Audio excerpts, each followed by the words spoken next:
আসসালামু আলাইকুম, welcome back to my channel. আপনাদের সবাইকে স্বাগতম জানিয়ে একটি নতুন রেসিপি নিয়ে আপনাদের মাঝে হাজির হয়েছি। আজকের রেসিপিটি হলো সুজির হালুয়া। কিভাবে পারফেক্ট সুজির হালুয়া তৈরি করবেন আজকে তাই আপনাদেরকে দেখাবো। চলুন তাহলে রেসিপিটি দেখে নেওয়া যাক। প্রথমে আমি এখানে সুজি নিয়েছি, প্যাকেট সুজিটা ইউজ করছি। আমি এখানে 1 কাপ সুজি নেব। 1 কাপ সুজির জন্য 2 কাপ চিনি লাগবে। প্রথমে আমি 1 কাপ চিনি আর 2 চামচ লবণ দিয়ে এগুলোকে 2 মিনিট ভেজে নিব, একটা ব্রাউন কালার আসা পর্যন্ত, একটি সুন্দর ফ্লেভারের জন্য। এবার এতে আমি 1 কাপ তরল ঠান্ডা দুধ দিয়ে দিব। গরম দুধ দেওয়ার চেষ্টা করবেন না, তাহলে এটি দলা পাকিয়ে যেতে পারে। এটিকে 1 মিনিট ভালো করে মিক্স করে নিব। এবার আমি 1 কাপ সুজির জন্য 1 লিটার গরম তরল দুধ ব্যবহার করব।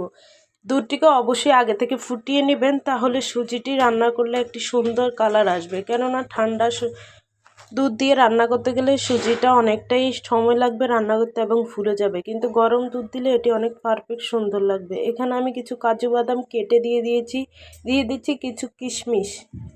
সুজি রান্নার সময় সুজিটাকে অনবরত নাড়তে হবে, না হলে সুজি খুব তাড়াতাড়ি দলা পাকিয়ে যায়। আর সুজিটাকে বেশি আঁচে রান্না করার প্রয়োজন নেই, মিডিয়াম আঁচেই রান্না করলেই হবে। এই তো সুজিটি অনেকটি ফুলে আসার পর আমি কিছুটা দুধ আবারও দিয়ে দিব।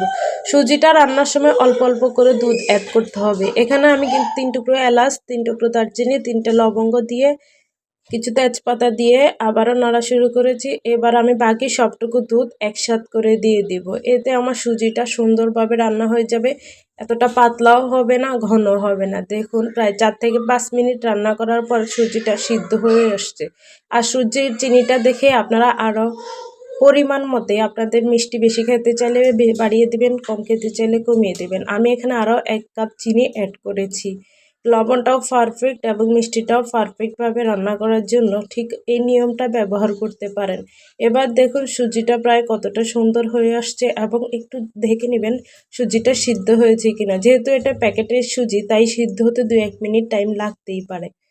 কাঠিতে এভাবে সুজিটা উঠিয়ে দেখবেন, যদি দেখেন এটা পড়ে যাচ্ছে না, তাহলে বুঝবেন এটি রান্না হয়ে গেছে। এবং সুজি থেকে যখন বুদবুদ উঠবে না, হাওয়া বের হবে না, তখন বুঝবেন সুজিটি হয়ে গেছে। ঠিক এরকম ঘন করে চুলা থেকে সুজিটি নামিয়ে নেবেন।